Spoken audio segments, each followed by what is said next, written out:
Dans cette vidéo, on va voir ensemble 5 conseils pour justement démarrer ces investissements immobiliers.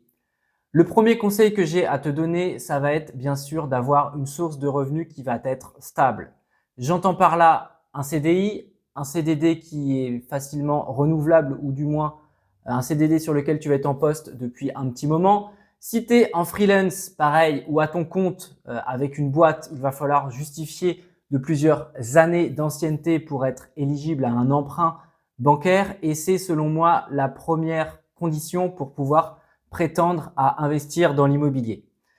Le deuxième conseil va concerner la gestion de tes finances personnelles. Aujourd'hui, si tu as la chance d'avoir des revenus qui vont être réguliers, tu dois impérativement, et j'utilise volontairement le mot devoir, tu dois impérativement épargner à minima 15 à 20% de tes revenus.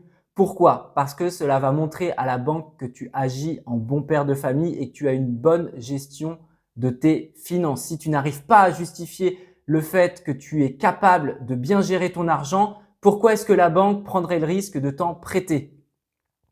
Le troisième conseil que j'ai à te donner, c'est bien sûr d'avoir 6 à 12 mois d'épargne de précaution.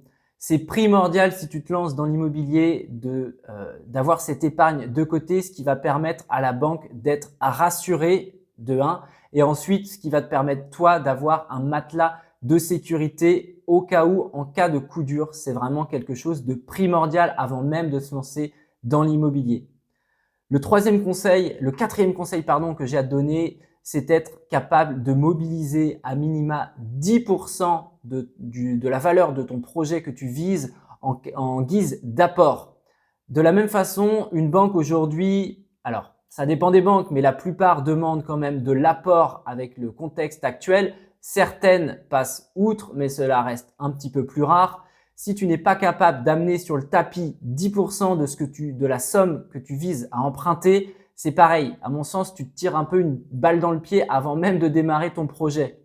Donc, c'est très important à la fois d'avoir cette épargne de précaution dont je t'ai parlé juste avant. Ça, c'est vraiment pour toi en guise de matelas de sécurité et d'avoir également cette somme de disponible si la banque te le demande. Encore une fois, c'est pas quelque chose qui va être obligatoire, mais c'est quelque chose quand même qu'on observe de nombreuses fois.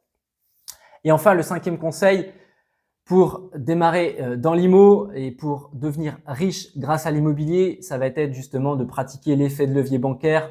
J'observe parfois dans mon entourage, alors du moins sur certains clients que j'accompagne dans leurs projets d'investissement, certaines veulent acheter cash leurs biens et je leur dis wow, stop it right now! C'est mort, on n'achète pas un bien immobilier cash, c'est une hérésie. À moins d'avoir une grosse somme d'argent et de ne pas pouvoir justifier d'une source de revenus stable et de ne pas pouvoir emprunter auprès de la banque, ce serait à mes yeux complètement stupide d'acheter un bien cash alors qu'en France, on a justement la chance de pouvoir faire l'effet de levier avec l'emprunt bancaire. Alors l'effet de levier, c'est quoi? C'est le fait de poser sur la table justement les fameux 10% dont je t'ai parlé juste avant et de pouvoir aller soulever des dettes beaucoup plus importantes. C'est comme ça que les self-made minds se font en IMO, à savoir en mettant un petit peu au début, on emprunte beaucoup et en renouvelant les opérations, on arrive justement à terme avec le remboursement de la capitalisation à se créer de la richesse. C'est un moyen qui est extrêmement puissant, que j'utilise moi-même et que de très nombreux investisseurs utilise, mais garde bien ça en tête, on investit à chaque fois que le minimum d'argent possible de sa poche. Voilà, j'espère que cette petite vidéo t'a plu. Si c'est le cas, n'hésite pas à me lâcher un petit pouce et puis à me dire dans les commentaires surtout si tu as des questions sur le sujet de l'investissement immobilier. Pour celles et ceux qui me suivent déjà sur mon podcast notamment, je suis investisseur IMO, chasseur IMO, c'est mon job. J'ai levé plus d'1 million de crédits en l'espace de 2 ans et demi avec ma femme et nos 2 enfants. Et justement, j'accompagne les investisseurs à faire la même chose. Donc, je serai ravi de t'aider dans cette quête de l'investissement immobilier.